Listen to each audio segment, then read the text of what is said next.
নমস্কাৰ সকলোকে Chinmoy education YouTube চেনেললৈ সকলোকে স্বাগতম জনাইছোঁ। হয়তো সকলোৱে গমেই পাইছা জুবিন দা আমাৰ মাজত নাই, সেইহেতুকে মই এইদিন ভিডিঅ' দিয়া নাছিলোঁ। আজিৰ পৰা আকৌ পুনৰ দিবলৈ ষ্টাৰ্ট কৰিছোঁ। যিসকলে স্কলাৰশ্বিপ এপ্লাই নাই কৰা হয়তো গমেই পাইছা 25 তাৰিখ লাষ্ট ডেট আছিলে এই মাহৰ SC ষ্টুডেণ্টৰ কাৰণে, আৰু ST আৰু OBC কাৰণে 30 তাৰিখ আছে। যিসকলে এতিয়ালৈকে স্কলাৰশ্বিপসমূহ এপ্লাই কৰা নাই এপ্লাই কৰি লোৱা। তাৰ বাবে কি কি লাগিব ডকুমেণ্ট মই আগৰ ভিডিঅ'ত উল্লেখ কৰিছোঁ। OBC সকলৰ বাবে লাগিব OBC চাৰ্টিফিকেট, গম পাইছে, কাষ্ট চাৰ্টিফিকেট আৰু ইনকম, আৰু ST খিনিৰ কাৰণেও কাষ্ট চাৰ্টিফিকেট আৰু ইনকম। SC ষ্টুডেণ্টৰ 25 তাৰিখ লাষ্ট ডেট আছিলে, হয়তো সকলোৱে গমেই পায় আৰু প্ৰায়ভাগে হয়তো এপ্লাই কৰিছা বুলি মই ভাবিছোঁ। আৰু যিসকলে এপ্লাই কৰা নাই আৰু 5 দিন আছে, ইনকম লাগিবই এই স্কলাৰশ্বিপ এপ্লাই কৰিবলৈ। OBC ST SC scholarship apply কৰিবলৈ ইনকম চাৰ্টিফিকেট আৰু কাষ্ট চাৰ্টিফিকেট বাধ্যতামূলক। তাৰ বাহিৰে মাৰ্কশ্বিট একো নালাগে।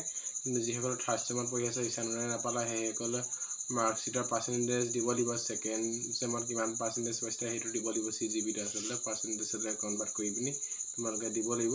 সোনকালে এপ্লাই কৰিলে আৰু 5 দিন আছে, তাৰপিছত কলেজত ভেৰিফাই কৰিব। কিছুমানে হয়তো কলেজত ভেৰিফাই কৰিছে, মই OBC এপ্লাই কৰিছোঁ, এতিয়ালৈকে কলেজত ভেৰিফাই কৰা নাই।